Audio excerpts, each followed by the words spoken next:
At Sierra, you'll always find apparel, footwear, and gear for 20 to 60% less than department and specialty store prices. But right now it's clearance time, so you can save even more on everything you need to get active and outside. Visit your local Sierra store today.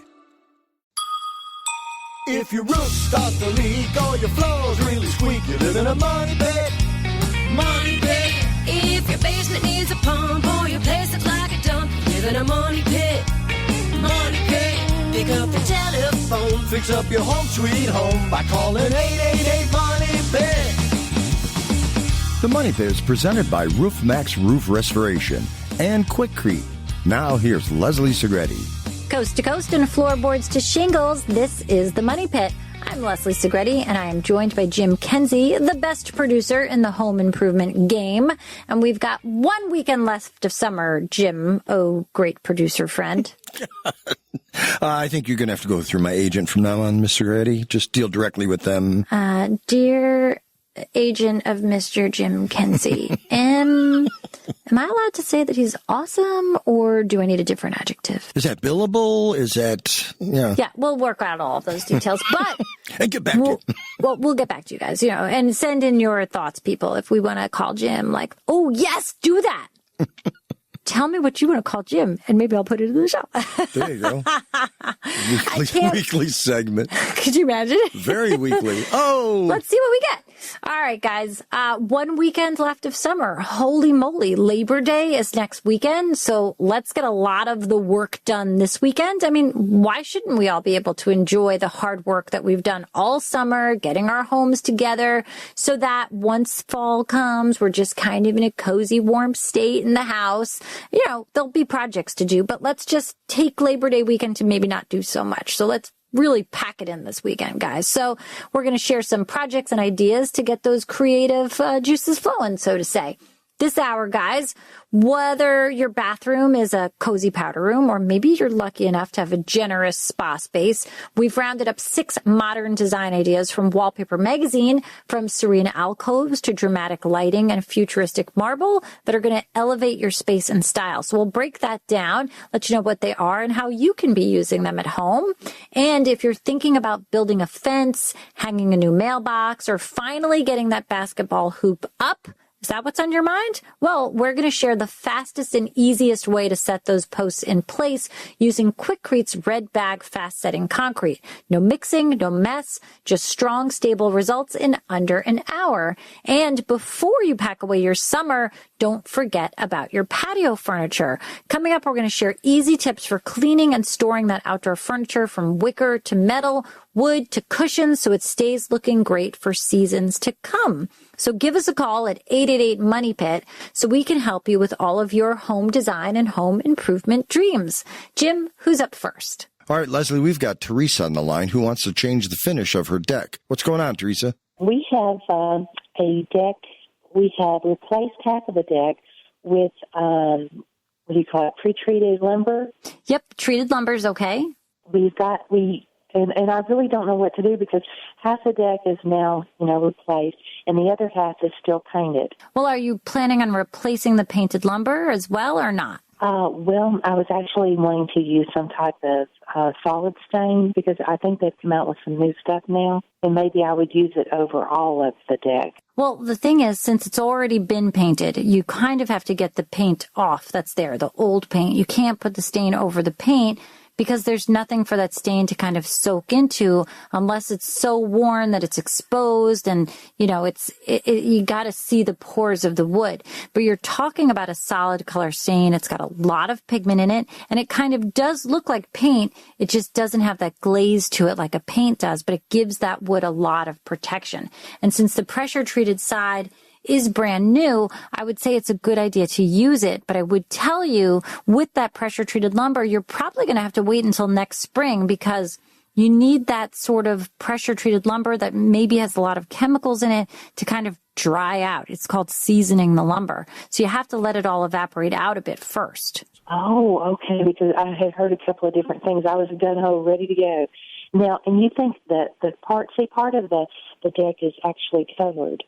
So you think I need to strip that off of there? Yeah, I mean, I'd be concerned that the stain isn't going to stick on top of the paint. The idea is that the stain soaks into the wood. You can paint over stain, but you can't stain over paint, okay? What products are out there that would maybe? Paint is going to work for this, but then you're painting the deck for the rest of the deck's life. Unless you just wanted to have it sort of two-tone, at least, you know, one side's painted, one side's stained, you're going to see a difference between the two.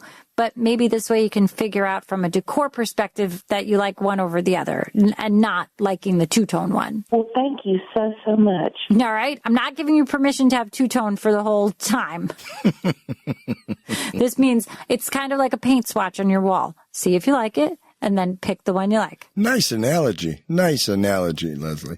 All right. Well, good luck with that project. Thanks so much for calling us at 888-MONEY-PIT. Raise the rudders! Raise the sails! Raise the sails! Captain, an unidentified ship is approaching. Over. Roger. Wait, is that an enterprise sales solution? Reach sales professionals, not professional sailors. With LinkedIn ads, you can target the right people by industry, job title, and more. We'll even give you a $100 credit on your next campaign. Get started today at linkedin.com/results. Terms and conditions apply. All right, Leslie, in Mississippi, we've got Ted, who's got a potentially stinky issue happening there. Why don't you give us the details, see how we can help out, Ted? We bought this house about 2 years ago, and when you, in the bathroom, or the master bathroom, you close the door. We normally close that door when we sleep at night, and you get up in the morning, you go in there, and it's just kind of a sewage odor. It's not overbearing, but it's definitely there. That's not a great scent to wake up to when you come into the bathroom. I mean, unless you have like a mystery pooping ghost, which I doubt. I mean, who knows? But I'm not going to lean heavily on that as an option. You know, it could be that maybe you don't even have a trap in the plumbing system. So generally with a toilet, generally with a sink, you have a U-shaped or a P-shaped trap. And what that does, it's in that sort of drain line or that waste line in the toilet. And what happens is the waste or the water goes down in there, but then in that bottom of the P or the U shape, there's water that sits. So when those gases go through, they kind of get trapped in it. So it's not backing back up into the house. That's one thing. The other thing is it could be like a biogas situation in the sink drain. And that's basically when bacteria grows inside of the drain because, you know, it's like you wash your hands, you wash your face, pieces of skin, like, you know, bio stuff gets in there and it forms like a gunk and it can be kind of stinky. So to deal with that, you would want to put an oxygenated bleach to clean the drain. And you also want to clean the overflow of the sink itself so that, you know, close that sink drain, fill the sink up, you know, when you have those two overflow drains there so that the water doesn't continue to back up, it goes down there. So sometimes that channel can be filled with bacteria. So those are two things that I would look at. Make sure you have a trap, make sure it's functional, make sure that the sink is clean, that there's no biogas sitting in there. And hopefully those two approaches will make that smell go away. If not, I'm 100% going back to poop and ghost. It's just my 2 cents. All right, so give that a shot. Right, okay. Thanks for calling the Money Pit, Ted. Janet in South Carolina, how can we help you out today on the Money Pit with Leslie Segretti? Got a question on options other than tile to put around bathroom due to some staining. I mean, let's talk about other options other than tile for a bathroom wall. I'm assuming we're talking about the bathroom walls here. I mean, you want to do maybe something that's going to be cleanable, that's going to stand up to moisture. And that's what you really have to do. It has to be super duper duper durable and it has to just be resistant to the moisture. So you could do like a tub surround, like a pre-made surround. That's a good way to go. They're going to be super easy to clean. They're seamless kind of, except in the corners. So you have a nice solid wall that's going to be virtually leak proof, except for those areas that you attach to the floor or the sides. But the wall itself is going to be great, and they come in a variety of colors. And some of them can even look like they have tile pressed into them. So there's a lot of different ways you can use it. There is a bit of skill required to install them because they're not fit perfectly out of the box. Sometimes you have to trim the width, and of course they have to be glued in place, and you have to caulk at the bottom. But it's a really good, inexpensive, effective option if you don't want to go with tile. So I think that's one way you can kind of think about this. All right. Thanks so much for giving us a call. Hey, Money Pit listeners. If we've saved you some time, money, or hassles with your projects, you would totally make our day by leaving us a 5-star review on Apple Podcasts. Just go to moneypit.com/review. Well, it has been a hot summer and our ceiling fans work hard all summer long. But as we head toward cooler weather, it's time for a little TLC there. You want to start by dusting the blades of the fan thoroughly. A pillowcase works great to trap the dust. All right, after the pillowcase cleaning trick, flip the switch on the fan's motor housing to reverse the blade direction. Because in the cooler months, you want the blade spinning clockwise to gently push that warm air down into the room. It's a small change that really does make a noticeable difference in comfort and efficiency. And it's an often overlooked seasonal task that really does make a big difference. So a quick, simple little tidbit here that you can use that's going to make your sleeping in your bedroom or wherever you've got that fan all the better.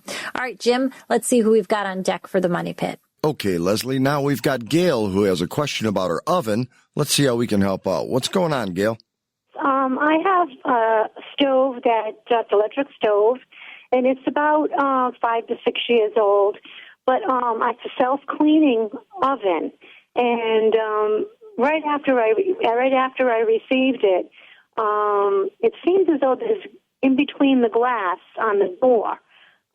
It doesn't clean that when I use the automatic cleaner, and I just wondered how I clean in between the glass on the oven door. Yeah, that is a tough spot to clean, and I think it depends on what type of manufacturer you have. What you're looking at with the oven door is double pane glass because it has to be insulative to keep the oven hot, obviously.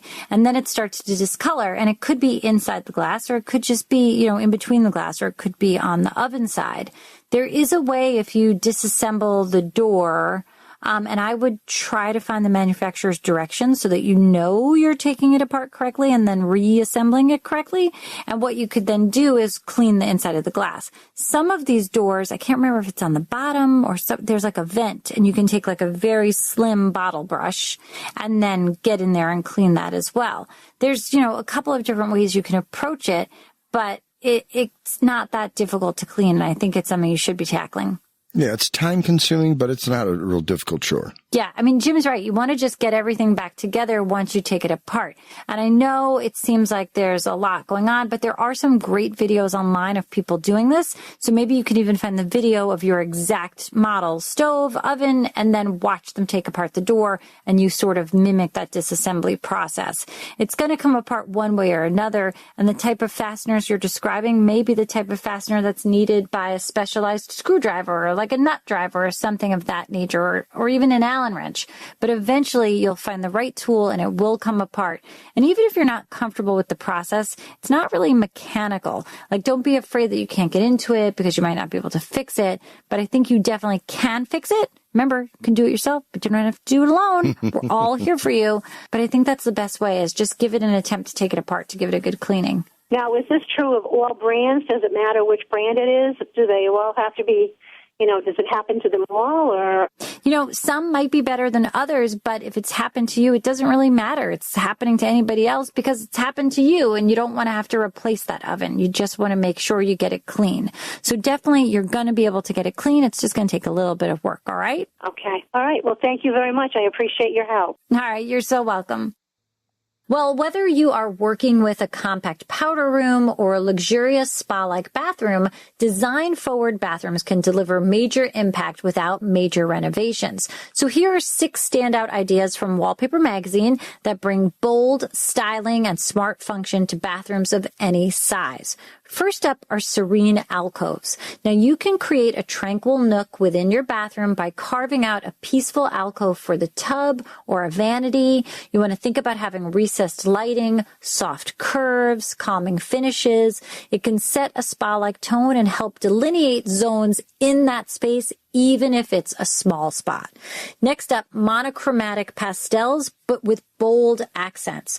So you want to choose color palettes that play soft pastels layered with bold feature elements. And that could be like a very soft minty green pastel tile with like a very bold ruby red or burgundy trim tile or painted vanity. It adds personality without overwhelming the space and the scale across the size of the room. It just does a tremendous trick. And a good way to do that is to look at opposites on your color spectrum. So like the green with the red and that kind of thing will really sort of set it apart. But make sure the softer tone is pastel and the bolder tone is just bright and glossy and wonderful.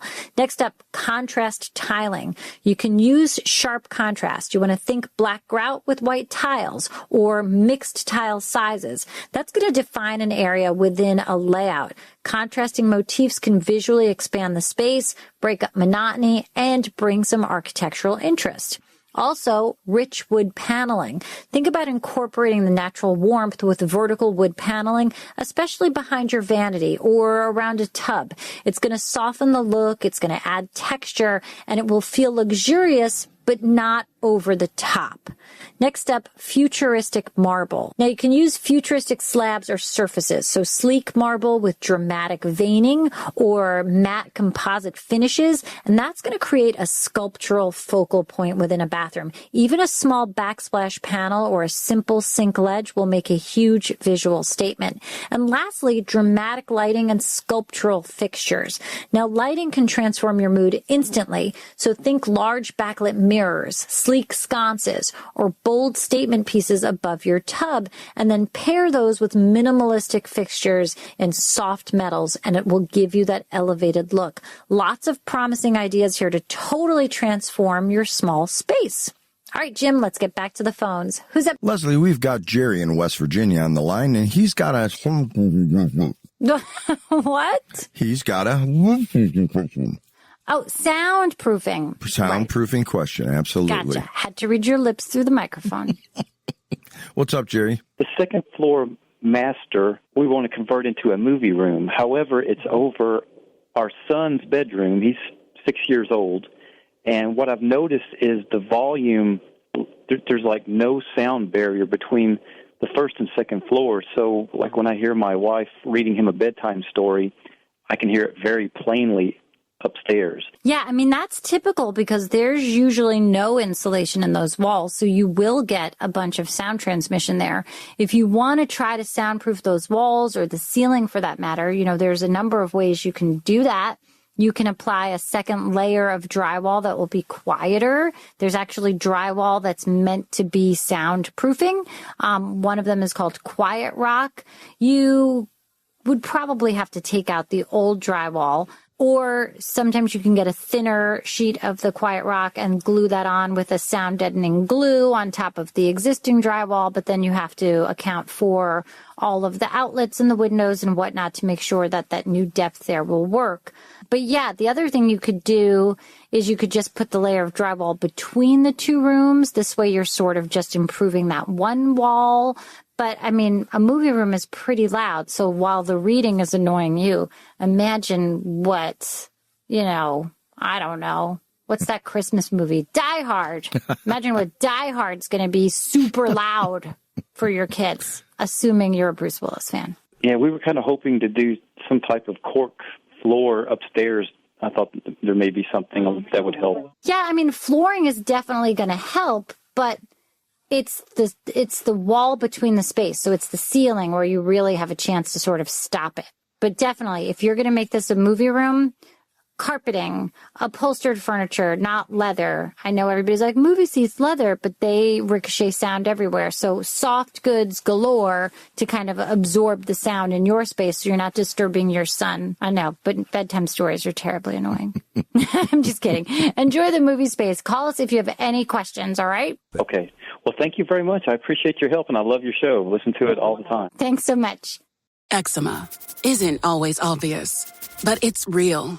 And so is the relief from Evglis. After an initial dosing phase, about 4 in 10 people taking Ebglyss achieved itch relief and clear or almost clear skin at 16 weeks. And most of those people maintain skin that's still more clear at 1 year with monthly dosing. Ebglyss, lebrikizumab, LBKZ, a 250 milligram per 2 milliliter injection, is a prescription medicine used to treat adults and children 12 years of age and older who weigh at least 88 pounds or 40 kilograms with moderate to severe eczema, also called atopic dermatitis, that is not well controlled with prescription therapies used on the skin or topicals, or who cannot use topical therapies. Ebglyss can be used with or without topical corticosteroids. Don't use if you're allergic to Ebglyss. Allergic reactions can occur that can be severe. Eye problems can occur. Tell your doctor if you have new or worsening eye problems. You should not receive a live vaccine when treated with Ebglyss. Before starting Ebglyss, tell your doctor if you have a parasitic infection. Searching for real relief? Ask your doctor about Ebglyss and visit ebglyss.lilly.com or call 1-800-LILY-RX or 1-800-545-5979. Jack Daniels is proudly served in fine establishments, questionable joints, and everywhere in between. So, no matter where you go, in every bar, you'll always know someone by name. Jack. Jack and Coke? Shot of Jack? Jack Daniels, please. Right away. That's what makes Jack, Jack. Please drink responsibly. Responsibility.org. Jack Daniels and Old No. 7 are registered trademarks. Copyright 2025 Jack Daniels. Tennessee whiskey. 40% alcohol by volume. 80 proof. Well, before you hang up your gardening gloves for the season, make sure that your tools are ready to hibernate properly. You want to start by cleaning off the dirt and the debris. You can use a wire brush or steel wool for stubborn gunk, and then dry everything thoroughly to prevent rust. Sharpen the blades on pruners, shears, and shovels now so that they're ready to go next spring, and a quick rub down with a bit of oil on those metal parts will keep them rust-free, and a light sanding of those wood handles followed by some linseed oil will prevent cracking. Store all your tools indoors in a dry, ventilated spot. And if you're short on space, wall hooks or a simple tool rack keep them off the ground and in great shape for next season. All right, good stuff to keep you busy this weekend. Jim, let's get back to the phones. Who's up next? And in Ohio, Leslie, we have Kathy who left a message. Let's listen in to see what she has to say. The toilet in our upstairs bathroom makes a squealing noise when we run our washer on the utility floor. Now, it hasn't always done that. It started doing it recently, and we had a plumber here who told us that something wasn't properly vented, but I don't understand why it would suddenly happen. I don't think our venting has changed, and I'm not even sure how plumbing is vented. So we are looking to solve that issue. If you can help us with it, I'd be grateful. Well, Kathy, let's talk about plumbing venting, first of all. Basically, when you flush water down your pipes, you have to have some air that falls behind it so that that water doesn't drag. And that's what the venting does. It lets the air in. It also lets the sewage gases get out. Now, in terms of why this is happening, it could be a little bit confusing. I mean, typically when you get a squeal, that's on the supply side. When it's coming from the toilet, it's almost always caused by the fill valves. Now, if the plumber is attributing this to having something to do with the venting, he may be seeing something in the toilet. You know, sometimes you get a gurgling in the toilet when that's not vented well. And if the water inside the tank goes down, maybe it's got a bad fill valve and it tries to fill itself back up and then it squeals. And that would account for the fact that this is happening now and hasn't always been happening. It's just sort of a developmental thing of parts wearing out. But I'd be curious to know what that plumber thought the solution was, because you can't just say, hey, it's a problem, but I don't know how to fix it, but here's the problem, because that's what they're there to do. There's also a lot of different ways that you can address venting. If it hasn't happened before and it is a vent issue, it also could be a blockage somewhere down that line. So there's a lot more questions here that don't have answers yet. But I will tell you that normally these squeals have to do with the valves, and they usually have to do with the toilet valves because they don't fully open. They're going to squeal a little bit as the water goes through. And the copper plumbing is going to telegraph, sort of send that sound throughout the house. So you can hear it in every single room, even though it's happening in the bathroom. All right, so that could sort of point you into the direction of the Scooby-Doo mystery, if you will. So it's not poltergeist. I mean, maybe, but I'm going to say probably not. But maybe.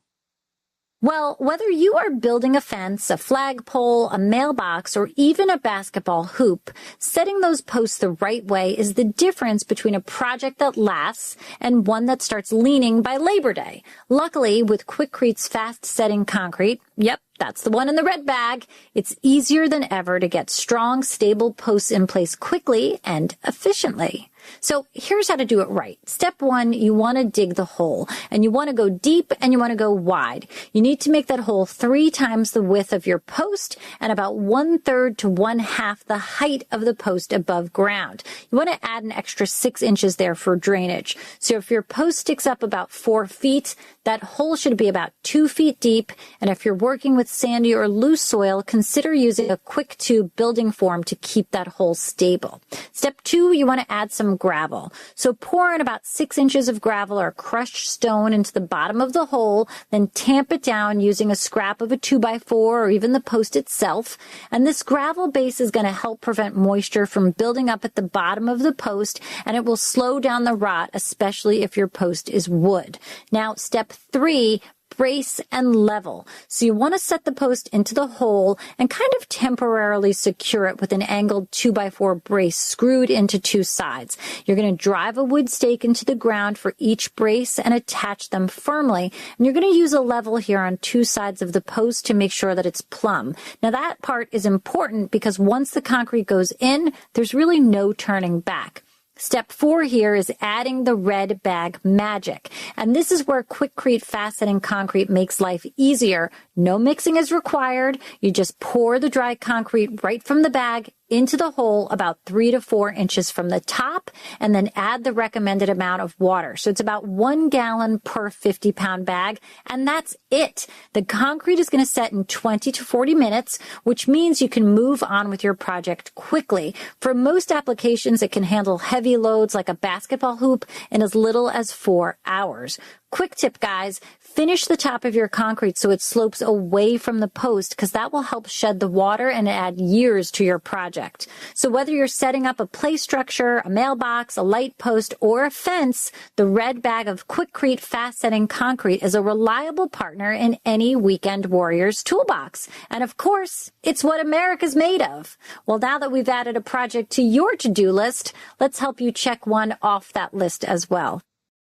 Now we're heading out to Nebraska, Leslie. We've got Dan on the line, and he's got a mold situation. What's happening out there? I put up a pole building 3 years ago, and it's 48 by 36 and 10-foot side walls. And I finished off about 700 square feet on the inside and sheetrocked it, put R30 in the ceiling, R19 on the walls, and it's got a 4-inch slab concrete base to it.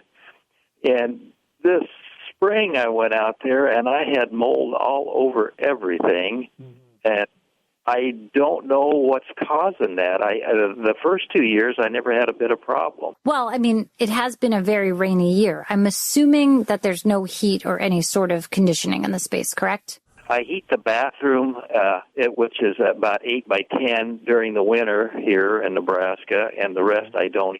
I mean, mold needs 3 things to survive. It needs moisture, air, and food, and all of those things are available right there in that pole building. I'm assuming that those walls are drywall, correct? Sheetrock. Mm-hmm. Yeah, well, look at that. I mean, drywall has a paper face on it, so that paper face is like a terrific mold food. It's like, and as soon as it gets wet, it's moist, it's paper, it's delicious for them.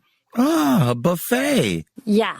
So the issue is, because you're not conditioning the space, that humidity in there is always going to be pretty high, which is why the mold is growing so well. I mean, you've got to heat or cool that space. You've got to condition that space so that it doesn't create those conditions that are perfect for the mold to thrive. I've gotten that all out of there. All right, well, that will help. And I put a dehumidifier in there. Well, I don't think the concrete floor is necessarily the problem. It's not a bad idea to seal it, but I think it's just the fact that you have a damp building because of its lack of conditioning, with no central heating, with no cooling, plenty of drywall, plenty of moisture, lots of air. The condition is just like too perfect for that mold to to grow.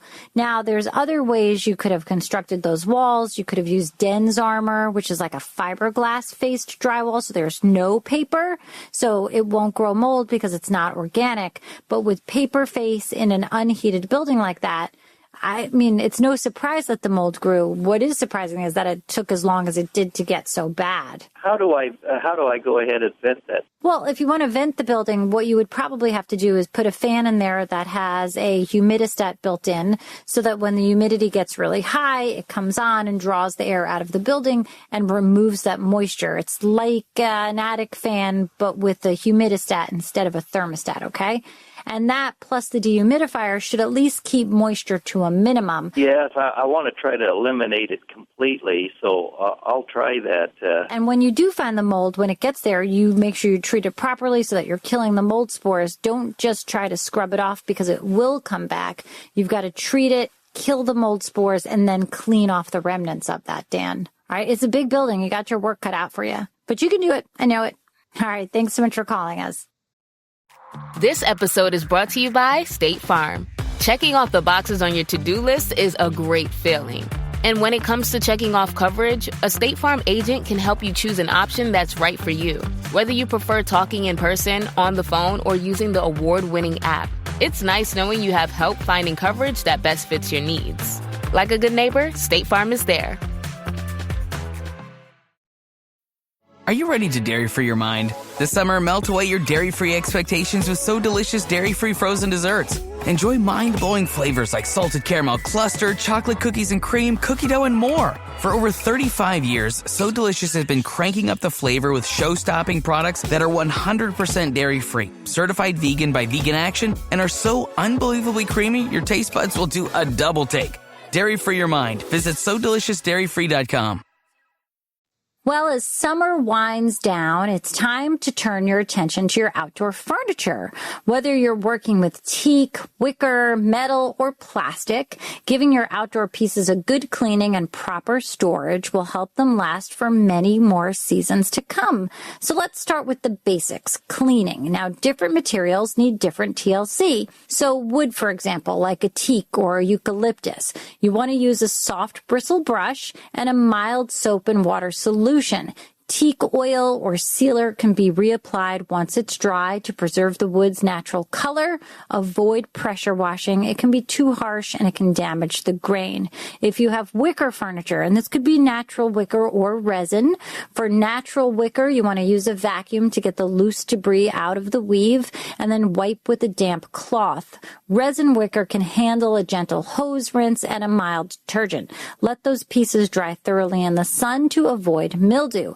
If you've got plastic or even resin furniture, this is going to be the easiest. You just want to wipe it down with a mixture of dish soap and water, rinse it, let it dry. If it's looking a little dingy, you can try a paste of baking soda and water to lift out the stains. Also, a magic eraser does wonders here.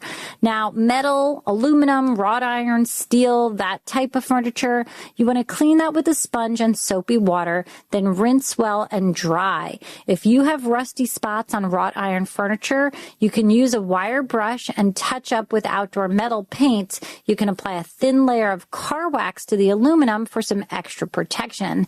And for those cushions and those outdoor fabrics, try to brush off that loose dirt first. Most outdoor cushions have removable, washable covers. Just check the label. For non-removable ones, a gentle spray of water and a mix of vinegar and soap can do wonders. You want to let everything air dry fully before you store it to avoid mold. Now let's talk about the storage. If you do have the space, storing furniture indoors is best, like your basement, the garage, or a shed. But if you have to keep it outside, which a lot of us do, you can invest in weather-resistant covers to protect against the snow. You can stack those lightweight chairs together and then use straps or bungees to just kind of secure them together. You can place small furniture pieces and cushions in a deck box or a plastic storage bin to keep them clean and dry. And for wood and metal, you want to elevate the furniture off the ground slightly. You can do that with bricks or, even a pallet just to avoid pooling moisture. Quick tip here, you want to make a note of anything that needs repairs or a refresh, like a cracked slat or a rusty spot or a worn cushion, so that you're ready to tackle that come springtime. Taking the time now to kind of clean everything and store that outdoor furniture means less work and fewer surprises when those warmer days return and you just kind of want to get relaxing, right? It's the perfect way to be ready for next spring. Well, Jim, we've had a pretty busy hour, and I like it when we kind of jump around to different categories of projects. You know, in some hours, I try to stick to everything being like all the outside work and some all the inside work. And this time we kind of skipped around a bit. You know, I love looking at trade magazines and design magazines and kind of seeing what's coming up. What do we think the trends are? Are these really going to be the trends? And this Wallpaper Magazine spot about small bathrooms really just kind of hit home because I have a tiny bath and I'm always looking at ways to make it really exciting, and I think they hit the nail on the head. And of course, Quikrete with their magical red bag of concrete mix really does a fantastic job of setting things quickly so you can finally put up that basketball hoop and your 6'3" son can shut it. Whether you're creating a kid's room for a new arrival or updating a space for kids who insist they're not little anymore. Oh gosh. Remember that, Leslie, huh? Going through that now, Leslie? They're still little, okay? Just because they're 6'3" doesn't mean they're not still little. Well, if you're working on a child's room, it can be a fun, creative adventure. Leslie, why don't you give us, in your last word, give us a little rundown here. I'm looking forward to this one. All right, Jim.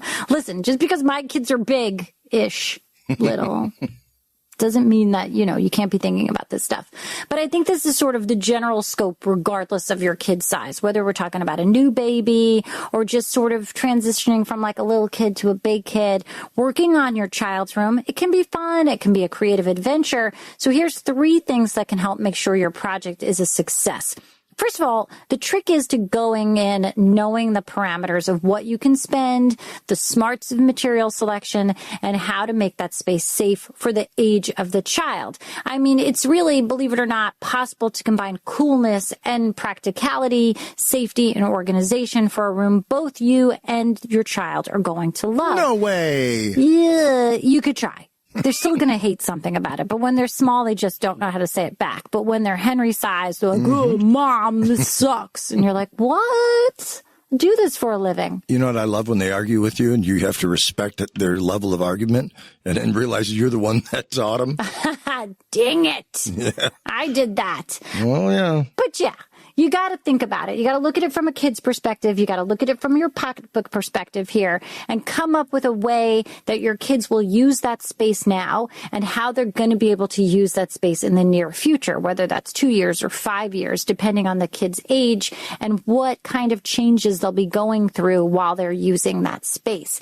So you need to think about it. Are you going from baby to preschooler, grade schooler to tween to teen, that kind of stuff. And finally, what kind of activities need to be accommodated? Is it just like their sleep hangout space?